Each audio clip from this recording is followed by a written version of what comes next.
Hello বন্ধুরা, মান্নার রান্নাঘরে আপনাদের সবাইকে স্বাগত। আজকে আমরা একটা নতুন রেসিপি নিয়ে চলে এসেছি, রুই পোস্ত। চলুন তাহলে আমরা রুই পোস্তটা কীভাবে করে আপনাদেরকে দেখাই। রুই পোস্ত করার জন্য আমরা রুই মাছ নিয়ে নিয়েছি দুটো। দেখো মাছটা নড়ছে, এটাকে এবার আমরা কেটে নেব। দেখো আমার মাছটাকে কেটে নিচ্ছে, ওকে কেটে নেবে।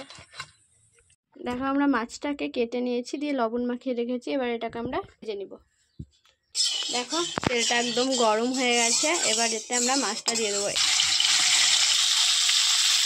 এগুলোকে দেখো দিয়ে দিয়েছি। এবার আমরা এটাকে ভালোভাবে ভেজে নিব। আমরা উল্টে দেবো ভালোভাবে, যাতে ভেঙে না যায়। ভেজে নেব। দেখো আমাদের মাছটা ভালোভাবে ভাজা হয়ে গেছে, একদম লাল লাল করে। এবার আমরা এটাকে তুলে নিব।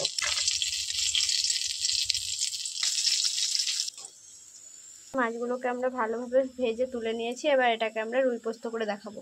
পোস্ত করার জন্য আমরা কড়াইয়ে তেল দিয়ে দিলাম পরিমাণ মতো। তেলটা দেখো গরম হয়ে গেছে। এবার আমি তেজপাতা দিয়ে দিলাম, কালো জিরে দিয়ে দিলাম, হালকাভাবে নেড়ে নেবো। আমি তেলের উপরে 1 চামচ মতো পেঁয়াজ বাটা দিয়ে দেবো, 1 চামচ মতো রসুন বাটা দিয়ে দেবো, 1 চামচ মতো আদা বাটা দিয়ে দেবো, একটু লঙ্কা গুঁড়ো দিয়ে দেবো। এটাকে ভালোভাবে নেড়ে নেবো। দেখো আমাদের মশলাটা ভালোভাবে কষানো হয়ে গেছে। আমি এবার পরিমাণ মতো এতে জল দিয়ে দেবো। আমাদের ফুটতে শুরু করেছে। আমি এবার স্বাদ মতো লবণ দিয়ে দেবো। ভাবে এটা ফুটে গেছে। এবার আমি দিয়ে দেবো।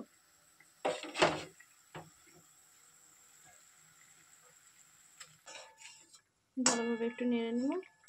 কিছুক্ষণ 2 মিনিট মতো ফুটিয়ে নিব। মাছ দেওয়ার পরে ফুটে উঠেছে। এবার আমি পোস্তটা দিয়ে দেবো, হালকাভাবে নেড়ে নেব।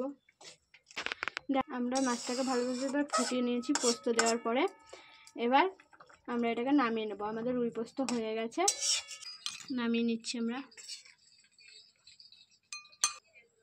হয়েছে দেখেই তো বুঝতে পারছো। এরকমভাবে আপনারাও বাড়িতে ট্রাই করবেন, খুবই সুন্দর হয়, খেতেও খুব সুন্দর লাগে। আমাদের মান্নার রান্নাঘরের রুই পোস্ত রেডি।